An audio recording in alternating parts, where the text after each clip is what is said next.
In this video, I'll be showing you step by step how to create an account on GitLab. It is super easy to do. So the first thing you need to do is open up your favorite browser, and then from here you'll need to go up to gitlab.com. I'll also put a link to that down in the description below. Once from here, you should be looking something like this. Now from here, you'll need to go over to the right hand side and go over to where it says get free trial over here. Once from here, you should be looking something like this where you can see you can get started using GitLab. Once from here, you'll need to enter in your first name, your last name, your username that you want to use inside of GitLab, your company email, and lastly your password. From here, you'll also need to click I agree that GitLab can contact me by email and click continue. You'll also be able to continue using your Google ID or your GitHub account. Once from here, you'll simply need to click on a specific one and then click continue. Once you're inside of here, you'll need to enter in this little captcha like so, and you'll just need to do this X amount of times, like so. From here, you'll be able to add in a verification code, or you can also add the phone number verification down here. So just need to verify your email and then lastly verify your phone number. From here, you'll be able to see the verification is a success.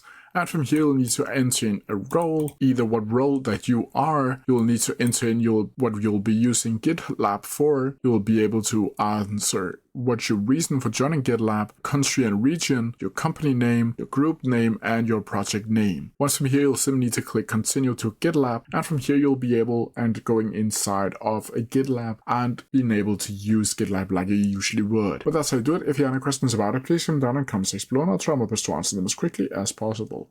See ya!